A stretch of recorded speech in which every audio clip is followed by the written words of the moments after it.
সাল 2012 জুনের 9 তারিখ। দিনটি আমি এখনও ভুলতে পারি না। আমি গ্র্যাজুয়েশন করার উদ্দেশ্যে ঢাকাতে শিফট করি। সেই প্রথম আমার শুরু হয় ব্যাচেলর লাইফ। ফ্যামিলি থেকে দূরে থাকা লাইফটা কেমন হয় তা আমি খুব ভালোভাবে জানি। বিশেষ করে খাবার রান্না করে খাওয়ার ব্যাপারে চলে ব্যাপক অলসতা ব্যাচেলর লাইফে। আসসালামু আলাইকুম। আজকে আমি ব্যাচেলর ভাইয়া বা আপু বা নতুন রাঁধুনি তাদের জন্য শর্টকাট একটি সহজ রেসিপি শেয়ার করব।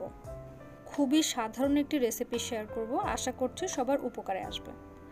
আজকে আমি পুঁই শাক দিয়ে মাছের একটি ঝোল তৈরি করব। এজন্য শাক এবং ডাঁটাগুলোকে আলাদা করে কেটে নিয়েছি, ধুয়ে পরিষ্কার করেছি। ডাঁটাগুলোকে মাঝখান দিয়ে ভাগ করে ছোট করে কেটে নিয়েছি। এখন চলুন মাছগুলোকে প্রসেস করে নিই। এখানে আপনারা চাইলে যে কোনো একটু অয়েলি ধরনের মাছ নেবেন, তাহলে ভালো হয়। আমি নিয়েছি পাঙাশ মাছ। যেহেতু ব্যাচেলরদের উদ্দেশ্য করে রান্না করছি, ব্যাচেলর লাইফে কিন্তু পাঙাশ মাছটি খুবই জনপ্রিয় থাকে। তো যাই হোক, মাছে লবণ হলুদ মেখে ভালোভাবে আমি এগুলোকে ভেজে নিব। আমি একটি কড়াইতে পর্যাপ্ত পরিমাণ কুকিং অয়েল দিয়ে তেলটা ভালোভাবে গরম করে নিব। এরপর মাছগুলোকে আমি ভেজে নিব। তেলটা যখন খুব ভালোভাবে গরম হয়ে যাবে, তারপরেই কিন্তু মাছটা আমি প্যানে দিব, এর আগে দিব না। মাছ ভাজলে অনেক সময় ভেঙে যায়, এটা অনেকেই বলে থাকে, বাট তেল যদি ভালোভাবে গরম হয়, আমি বলবো মাছ কখনোই ভেঙে যাবে না। পাঙাশ মাছ ভাজাটা একটু রিস্কি, তেল ছুটে যায়, এই জন্য ঢাকনা দিয়ে ঢেকে দিচ্ছি। এই জন্য আমার গায়ে কখনো তেল ছুটে লাগে না। তো আপনারাও চেষ্টা করবেন এভাবে ভাজতে, তাহলে দেখবেন মাছগুলো ভাঙবে না, কিন্তু খুব সুন্দরভাবে ভাজা হবে। মাছগুলোকে উল্টে পাল্টে লাল করে ভেজে নিতে হবে। অনেকে পাঙাশ মাছ অপছন্দ করে এর মধ্যে গন্ধের কারণে। মাছগুলো খুব সুন্দরভাবে লাল করে ভেজে নিলে মাছ থেকে কোনো গন্ধ বের হবে না। আর মাছটা যখন পরিষ্কার করে ধুতে হবে, তখন একটু লেবুর রস আর লবণ দিয়ে ভালোভাবে পরিষ্কার করে নিতে হবে। ভাজা মাছগুলো তুলে নিয়েছি। এখন একটি মশলা রেডি করব। নিয়েছি কিছু পেঁয়াজ, রসুন, কাঁচামরিচ, টমেটো। এগুলো চাইলে কেটে আমরা মশলা হিসেবে ব্যবহার করতে পারি, আবার চাইলে এটাকে পেস্ট করে নিতে পারি। তো ব্যাচেলর লাইফ, আপনারা চাইলে পেস্ট না করেও কাটাকাটি করে কিন্তু মশলাগুলো তরকারিতে ব্যবহার করতে পারেন। তো মশলাটি এখন কষিয়ে নিব। মশলা যারা কেটে ব্যবহার করবেন, তারা প্রথমে মশলাটি ভেজে নেবেন, এরপর পানি দিয়ে কষিয়ে নেবেন। আমি যেহেতু ব্লেন্ড করেছি, এজন্য এক্সট্রা করে পানি দিচ্ছি না। এখন এই মশলাগুলোর মধ্যে একটু লবণ আর একটু হলুদ দিয়ে দিচ্ছি, দিয়ে মশলাটা খুব সুন্দরভাবে নেড়েচেড়ে কষিয়ে নিচ্ছি। মশলাটা ভালোভাবে কষিয়ে নিয়ে এর মধ্যে দিয়ে দিব ভেজে রাখা মাছ। এইভাবে একবার তৈরি করে দেখুন, খুব ভালো লাগবে আশা করছি। এই ফাঁকে দিয়ে দিয়েছি একটুখানি জিরার গুঁড়া। আপনারা চাইলে কিন্তু এখানে জিরার পেস্টও ব্যবহার করতে পারেন। মশলা ভালোভাবে কষিয়ে নেওয়া হয়ে গেলে এর মধ্যে দিয়ে দিচ্ছি ভেজে রাখা মাছ এবং দিব সামান্য একটু পানি। এখন মাছগুলোকে এই অল্প পানিতেই কষিয়ে নিব। অনেকে এটাকে ঝামেলার মনে করতে পারেন, বাট ট্রাস্ট মি, এভাবে একবার রান্না করে দেখুন, মাছের স্বাদও কিন্তু অনেকটা বাড়বে।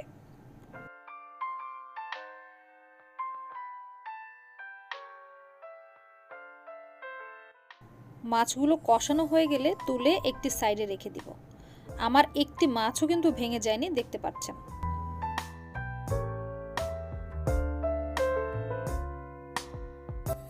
এখন আমি ওই একই মশলার মধ্যে দিয়ে দিব পুঁইশাকের ডাঁটাগুলো। পুঁইশাকের ডাঁটা নর্মালি একটু শক্ত হয়, এই জন্য ডাঁটাগুলো আগে দিয়ে দিব।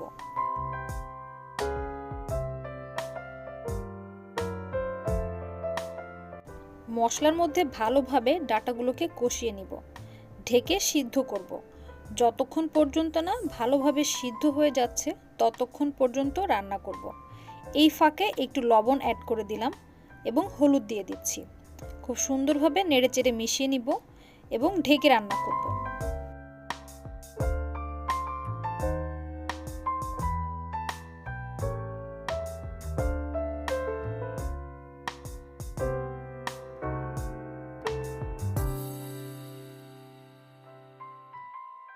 ডাঁটাগুলো কিন্তু এখনো ভালোভাবে সিদ্ধ হয়নি, দেখতে পাচ্ছেন, আমি একটু চাপ দিয়ে দেখিয়েছি।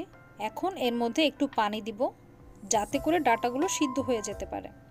এখানে আমি নর্মাল টেম্পারেচারের পানি ব্যবহার করছি, চাইলে কিন্তু আপনারা গরম পানিও ব্যবহার করতে পারেন, কোনো অসুবিধা নাই।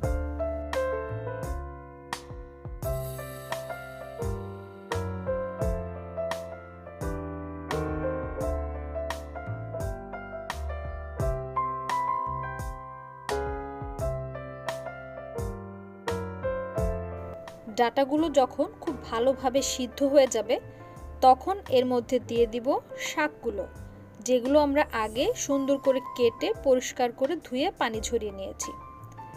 শাকগুলো ভালোভাবে নেড়েচেড়ে মিশিয়ে দিব ডাটার সাথে।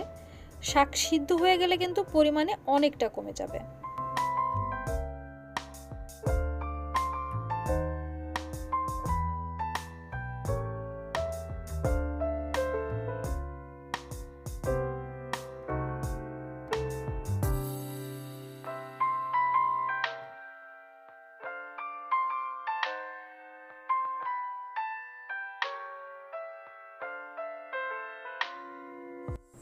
শাকগুলোকে ভালোভাবে সিদ্ধ করার জন্য ঢাকনা দিয়ে ঢেকে দিব।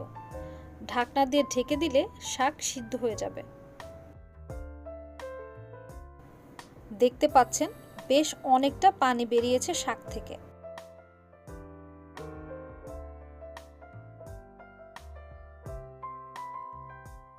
শাকটাও কিন্তু ভালোভাবে সিদ্ধ হয়ে গিয়েছে।